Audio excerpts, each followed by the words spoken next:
ప్రేమగల ప్రభువు, కృపగలనటువంటి తండ్రి, పాపముల నుంచి రక్షించినటువంటి దేవుడు, శాశ్వతమైనటువంటి కృపతో ప్రతి ఒక్కరు కూడా జీవింపచేసినటువంటి ప్రభు, తిరిగి మరొక దినములో జీవాన్ని ప్రసాదించి సజీవులుగా ఈ ప్రాణాత్మ దేహాలతో ఆయనను మాత్రమే మహిమపరచడానికి, ఘనపరచడానికి, ఆయన మాత్రమే హెచ్చించబడటానికి, మనందరినీ కూడా ఆయన జీవములోకి జ్ఞాపకము చేసుకున్నటువంటి దేవాది దేవునికి స్తుతులు స్తోత్రములు చెల్లిస్తూ ఉన్నాను. అలాగనే ప్రతిరోజు కూడా ఉదయకాలపు కృపావాక్య ధ్యానములలో పాలుపంపులు కలిగి ఉంటూ దేవుని మాటలు వింటూ బలపడుతూ దేవునిలో ఎదుగుతూ దేవునిలో స్థిరులుగా ఉన్నటువంటి ప్రతి బిడ్డ కూడా ప్రభు పేరిట మీకు వందనములు, ప్రభు పేరిట మీకు శుభములు తెలియజేస్తూ ఉన్నాను. ప్రియమైన దేవుని బిడ్డలారా, ఈ సమయంలో దేవుని వాక్యమును చదువుకొని ప్రార్థనాపూర్వకంగా మనం ధ్యానం చేద్దాం. అపోస్తులైనటువంటి పౌలు గారు ఫిలిప్పీ సంఘానికి రాసినటువంటి ఫిలిప్పీ పత్రిక 2వ అధ్యాయము 8వ వచనంలో ఉన్నటువంటి మాటలను చదువుకొని ప్రార్థనాపూర్వకంగా మనం ధ్యానం చేద్దాం. ఇక్కడ మరి వ్రాయబడినటువంటి మాటలు, మరియు ఆయన ఆకారమందు మనుషుడిగా కనబడి మరణము పొందినంతగా, అనగా సిలువ మరణం పొందినంతగా విధేయత చూపిన వాడై తన్ను తాను తగ్గించుకొనెను. అతి మిక్కిలిగా ప్రేమించిన మా పరలోకపు తండ్రి, మీరు ఇచ్చినటువంటి మాటలు మేము ధ్యానం చేస్తున్నాం. ఈ మాటలు ఆత్మీయ మేలు కొరకై ఈ లోకంలో మీకు మహిమకరముగా అనేక మందికి ఆశీర్వాదకరంగా ఉండునట్లుగా మీరే వివరించి బోధించమని యేసుక్రీస్తు నామములో అడిగి వేడుకుంటున్నాము తండ్రి, ఆమేన్. ప్రియమైన దేవుని బిడ్డలారా, ఈ సమయంలో మనం చదువుకున్నటువంటి మాటలలో యేసు ప్రభువాను గురించి రాయబడినటువంటి మాటలు. ఆయన ఈ లోకానికి ఎలాగ వచ్చారు అంటే, తను తాను తగ్గించుకొని రావటం జరిగింది. దేని కొరకు ఆయన తగ్గించుకొని రావాలి? ఆయన ఉన్నటువంటి స్థానం ఏంటి అంటే, ఇదే ఫిలిప్పీ పత్రిక 2-11 వరకు ఉన్నటువంటి వచనములు మనం చూసినప్పుడు, ఆయన క్రీస్తు యేసునకు కలిగినటువంటి ఈ మనస్సు మీరు కలిగి ఉండాలి. క్రీస్తు యేసుకు కలిగినటువంటి మనసు ఏమిటంటే, ఆయన మరి ఆకారమందు మనుషుడుగా కనబడి మరణం పొందినంతగా, అనగా సిలువ మరణం పొందినంతగా ఆయన విధేయత చూపించినటువంటి వాడై ఉన్నాడు. ఆ విధేయత చూపించినటువంటి వాడు ఆ విధేయత కలిగి ఉండటానికి, ఆ విధేయతతో సిలువ మరణాన్ని పొందటానికి, ఆ సిలువ మరణం ద్వారా సర్వమానవాళి రక్షించబడటానికి, సర్వమానవాళి మరి పాపాన్ని బట్టి పతనము కాకుండా సర్వమానవాళి రక్షించబడి వారందరూ కూడా నిత్య జీవము దేవునితో కూడా జీవించున్నట్లుగా, దేవునితో కూడా నివసించున్నట్లుగా మరి ఆ యొక్క కార్యాన్ని చేయటానికి యేసు ప్రభువారు దేవుని కుమారుడై ఉండి దేవునితో మరి సమముగా ఆయన ఆసీనుడిగా ఉండటానికి, సింహాస ఆసీనుడిగా ఉండటానికి గొప్పగా ఎంచుకోక నశించిపోతున్నటువంటి పాపాన్ని బట్టి, పాప బంధకాల నుంచి, పాప పతన నాశనానికి దిగజారి నిత్య నరకానికి పాత్రులుగా ఉన్నటువంటి మానవాళి కొరకు ఆయన చేసినటువంటి ఆ యొక్క గొప్ప కార్యము, అది ఎంత గొప్ప కార్యమో అనేది మనం వర్ణించలేనటువంటి, ఊహించలేనటువంటి, వివరించలేనటువంటి గొప్ప కార్యాన్ని మానవుని పట్ల ఆయన చేసినటువంటి కార్యం. కనుక ఈ యొక్క కార్యాన్ని బట్టి ఆయనలో ఉన్నటువంటి ఆ గొప్ప విధేయత అనేది ఈరోజు సర్వ మానవాళికి రక్షణ ఆశీర్వాదం తెచ్చిపెట్టినట్లుగా దేవుని యొక్క లేఖనముల నుంచి మనం తెలుసుకుంటూ ఉన్నాం, తెలియపరచబడుతూ ఉన్నాయి. అందుకు మనము కలిగి ఉండవలసినటువంటిది యేసు ప్రభుని చూచి మనము కూడా క్రీస్తు యేసుకు కలిగినటువంటి మనసు, ఆయన శ్రమలలో, ఆయన యొక్క కార్యములలో, ఆయన యొక్క చిత్తములో మనము కూడా ఇలాగుండాలి. ఒక క్రైస్తవుడిగా, ఒక భక్తిపరుడుగా, దేవుని యొక్క దాసులుముగా మనలో కూడా దేవుని ఎదుట ఒక విధేయత, ఎప్పుడు కూడా మనము తగ్గించబడాలి, దేవుడు ఒక్కడే హెచ్చించబడాలి. ఆ మాటను ఈ లోకంలోకి దేవుని మార్గములు సరళము చేయటానికి యేసుక్రీస్తు వారి యొక్క రాకముందు, ఆయన రాకకు ముందు సరళము చేయటానికి ఈ లోకానికి ముందుగా పంపించినటువంటి బాప్తిస్మిచ్చు యోహాను గారు ఆయన తెలియచేస్తున్నటువంటి మాటలు, నేను తగ్గవలసి ఉన్నది, ఆయన హెచ్చవలసి ఉన్నది అన్నట్లుగా ఆయన దేవుని యొక్క దాసుడిగా ఎంతగానో తగ్గించుకొని విధేయుడిగా తన యొక్క పనిని కొనసాగిస్తున్నప్పుడు అనేక మందికి నీవు ఎవరువు అన్నప్పుడు తన పేరు చెప్పుకోవటానికి, తన యొక్క గురించి తెలియపరచడానికి ఆయన అక్కడ కూడా అతను అంగీకరించలేదు. కానీ దేవునినే అక్కడ పెట్టాడు. కానీ తను తాను ఎక్కడ కూడా కనపరుచుకోవటానికి ఆయన ఇష్టపడలేదు. నువ్వెవరు అంటే ఆయన మార్గమును సరళం చేయటానికి వచ్చినటువంటి, ఈ లోకానికి పంపించబడినటువంటి ఒక శబ్దాన్ని మాత్రమే అని ఆయన తగ్గించుకొని తండ్రికి విధేయుడైనటువంటి దాసుడిగా ఏ విధంగా ఆయన పలికినట్లుగా మనము కూడా మనము పలికేటువంటి వారంగా, మనము మరుగుపరచబడి ప్రభుయే హెచ్చించబడాలి. ఆయనకే మహిమ, ఘనత యుగ యుగములు ఆయనకి కలుగునుగాక. ఈ సమయంలో మనము కూడా యేసు ప్రభు వలె విధేయులై జీవించాలంటే ఎలాగా జీవించాలి? ఆయన జీవించి తండ్రి చిత్తాన్ని జరిగించి నెరవేర్చి పూర్తి చేసి తండ్రిని గణపరిచినట్లుగా దేవుని యొక్క చిత్తము నరుల పట్ల సమస్తము వాటి మీద జరుగునట్లుగా ఆ యొక్క విధేయత ద్వారా ఎలాగా జరిగిందో మన జీవితాల్లో కూడా మన విధేయతను బట్టి ప్రభు గణపరచబడాలి, హెచ్చించబడాలి, ఆరాధించబడాలి. ఆయనకు మాత్రమే మహిమను తెచ్చిపెట్టాలి. తెచ్చిపెట్టాలంటే మనలో కూడా యేసుక్రీస్తు వారికి కలిగినటువంటి ఆ విధేయత మనము కూడా కలిగి ఉండాలి. ఈరోజు మన యొక్క టాపిక్ వచ్చి విధేయత అంటే ఏమిటి, విధేయత అంటే ఎలాగా ఉంటే. విధేయతను గురించి మనం తెలుసుకోవాలంటే దేవుని వాక్యాల నుంచి మనం తెలుసుకోవాలి.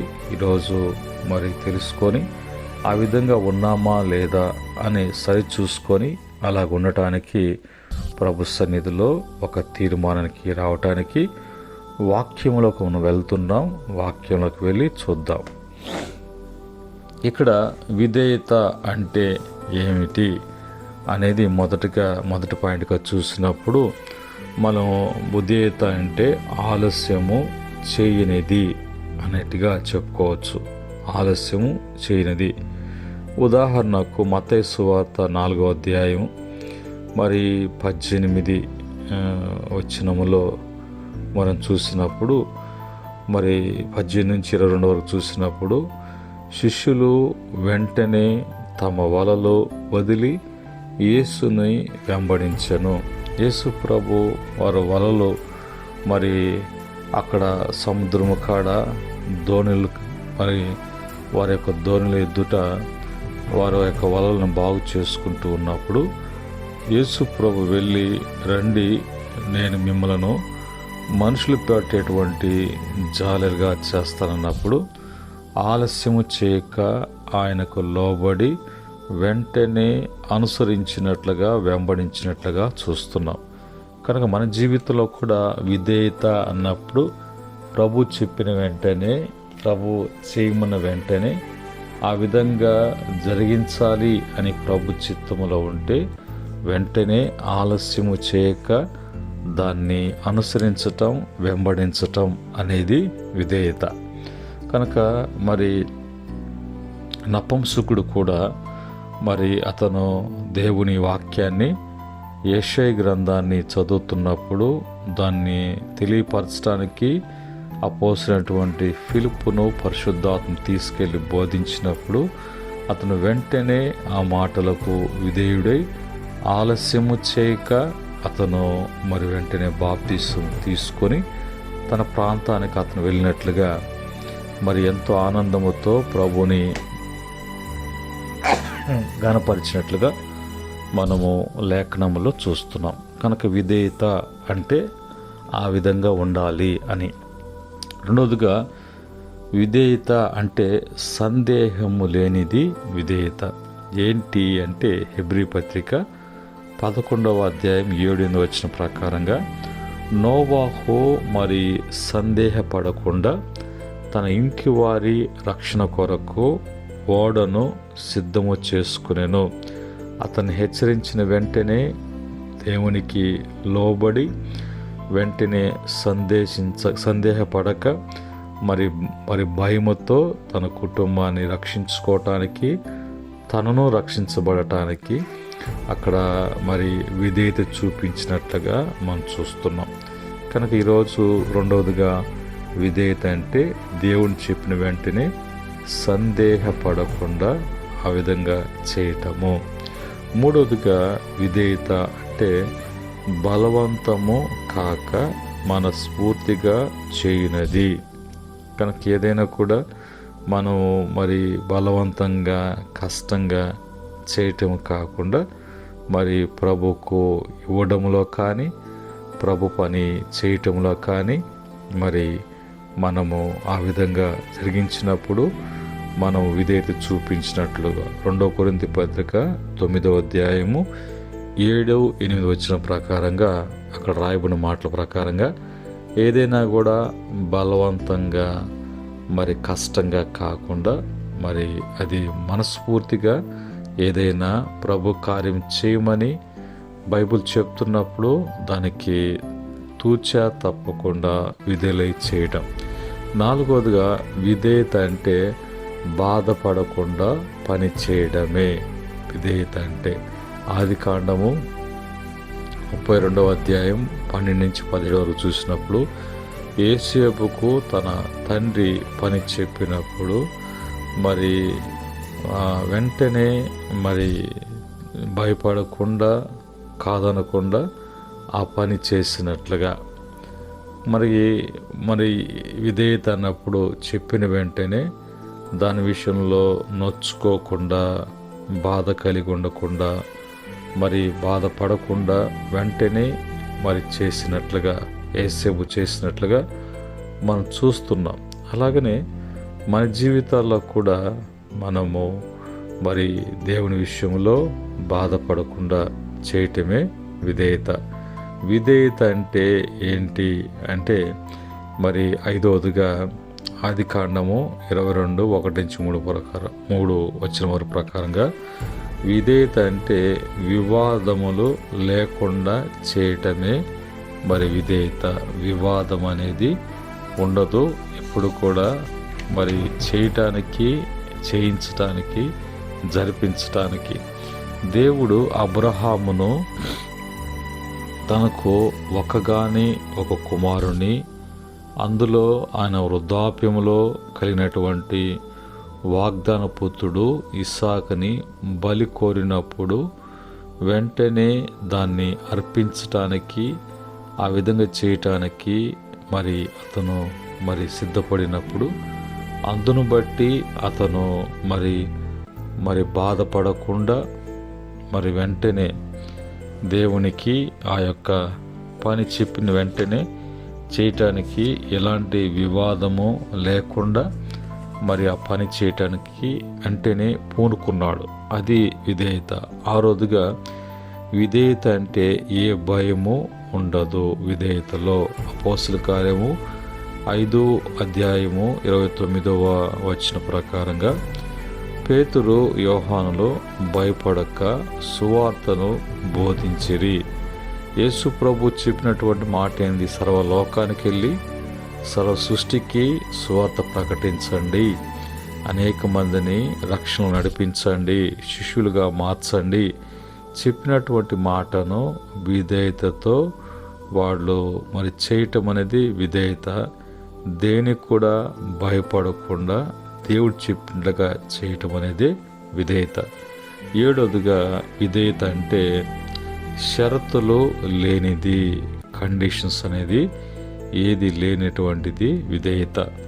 ఇక్కడ ఫిలిప్పీ పత్రిక 2:5-8 వరకు యేసుక్రీస్తు వారు షరతులు లేకుండా మనలను ప్రేమించెను.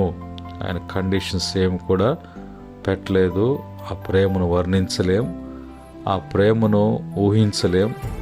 ఆ ప్రేమ త్యాగాన్ని మనము ఏ విధంగా మరి ఉచ్చరించాలో, ఏ విధంగా ఆ ప్రేమను బట్టి వర్ణించాలో మనకి ఊహకందనటువంటిది. అంత గొప్ప త్యాగమూర్తి ప్రభు అయిన యేసుక్రీస్తు వారు. కనుక ఈ మాటలను బట్టి విధేయత అంటే ఏంటో మనం తెలుసుకున్నాం. ఆ విధంగా బైబిల్లో దేవునికి విధేయులైనటువంటి వారు ఉన్నారు, అలాగనే దేవునికి అవిధేయులైనటువంటి వారు ఉన్నారు. విధేయులైనటువంటి వారందరూ కూడా మేలు పొందుకున్నారు, ఆస్వాదించబడ్డారు, వాళ్ళు బహుగా వృద్ధి చెందారు. అవిధేయులుగా ఉన్నటువంటి వారు కూడా ఉన్నారు. వారు పూర్తిగా వారు నాశనమైనట్లుగా, వారు పతనమైనట్లుగా, వాళ్ళ జీవితాలలో దేవుని విడిచిపెట్టి చేసినటువంటి కార్యాలను బట్టి అనేకమైనటువంటి నష్టాలు కొని తెచ్చుకున్నారు. మొదటిగా విధేయులైనటువంటి వారు నోవాహు, అబ్రహాము, ఇస్సాకు, యాకోబు, పౌలు, అననీయ, యేసుక్రీస్తు వారు. వీరు చేసినటువంటి విధేయతను బట్టి జరిపించబడిన ప్రతి కార్యంలో కూడా దేవుని యొక్క ఆశీర్వాదము, కృపను బట్టి అవన్నీ కూడా జరగటం, వర్ధిల్లటం అనేది జరిగింది. దేవునికి అవిధేయులుగా ఉన్నటువంటి వారు ఆదాము, అవ్వ, కయ్యోను, అలాగనే శాంసోను, అలాగనే కోరాహు, అననీయ, సపీరా, యూదా ఇస్కరేతు, ఇశ్రాయేలు ప్రజలు, వీళ్ళు దేవునికి లోబడక అవిధేయులుగా వారి యొక్క ఇష్టాలు ప్రకారంగా జరిపించుకొని వాళ్ళు నష్టపోయినట్లుగా, పతనమైనట్లుగా, పాడైనట్లుగా దేవుని వాక్యం నుంచి మనము చూస్తూ ఉన్నాం. కనుక ఈరోజు మనము ఏ విధంగా ఉండాలి అని అంటే, సిలువ మరణము పొందుటకు, మన కొరకు సిలువ మరణం పొందుటకు యేసు ప్రభువారు విధేయత కలిగి ఎంతగా తగ్గించుకొని మన కొరకు పరలోకం నుంచి భూవిలోకానికి వచ్చినటువంటి ప్రభు మనకు ఒక మాదిరిగా ఏ విధంగా ఉన్నారో మనము కూడా అలాగా ఉండి యేసు ప్రభు వారు తండ్రి చిత్తాన్ని జరిగించినట్లుగా మనము కూడా ఆయన బిడలముగా ఆయన తండ్రి చిత్త ప్రకారంగా తండ్రి చిత్తాన్ని జరిగించడానికి ప్రభు యొక్క సహాయము ప్రతి బిడ్డకు కూడా అందించబడునుగాక. ఆమేన్. కృపగల తండ్రి, పరిశుద్ధుడా నాయనా, ఈ దినాన వాక్యాన్ని బట్టి మీ యొక్క విధేయత, తగ్గింపు సర్వ మానవాళికి ఏ విధంగా రక్షణ ఆశీర్వాదాన్ని తెచ్చిపెట్టిందో, అలాగనే నిత్య జీవము, భాగ్యము ఏ విధంగా కల్పించబడి ఉన్నదో, ఇంకా ఏది కూడా మానవుని మీదకి ఏ విధమైనటువంటి ఒత్తిళ్లు తీసుకురావటం కానీ, ఎలాంటి అలజడలు కలగటం కానీ దానికి అనుమతి ఇవ్వక తండ్రి వాటన్నిటిని కూడా మీరు జయించి అణిచివేసి లేకుండా చేసి మీరే మాకు మార్గము, సత్యము, జీవమై ఉన్నట్లుగా నీ యొక్క విధేయత మార్గము, తగ్గింపు మార్గములోకి నడవటానికి, అనుసరించటానికి ఉదయకాలం ముందు మీరు మాట్లాడినటువంటి అమూల్యమైనటువంటి సత్యవాక్కును బట్టి స్తుతిస్తున్నాం. ఈ మాటలు వింటున్న ప్రతి బిడ్డ జీవితంలో ఒక గొప్ప మార్పును తెచ్చిపెట్టినట్టుగా మీ యొక్క పరిశుద్ధాత్మ యొక్క ప్రభావంతో, శక్తితో కూడినటువంటి మాటలుగా ఈ మాటలను దీవించండి. అనేక మందికి ఇది వినటానికి, అనేక మంది బిడ్డల మధ్యలోకి వెళ్ళటానికి కృప చూపించమని, మహిమ తెచ్చుకోమని యేసుక్రీస్తు నామములో అడిగి వేడుకుంటున్నాము తండ్రి. ఆమేన్. పరమందు తండ్రి ప్రేమ, కుమారుని కృప, పరిశుద్ధాత్మ యొక్క సహవాసం మాటలు వింటూ, అనుసరిస్తూ, కొనసాగిస్తూ ప్రభును మాత్రమే కనపరుస్తున్న బిడ్డలకును, సకల పరిశుద్ధులకును, ఆయన దాసులకును సదా తోడై ఉండి నడిపించునుగాక. ఆమేన్. దేవుడు మిమ్ములను, మీ కుటుంబాలను దీవించి వృద్ధిపరచునుగాక. దైవాశీస్సులు మీకు కలుగునుగాక. ఆమేన్.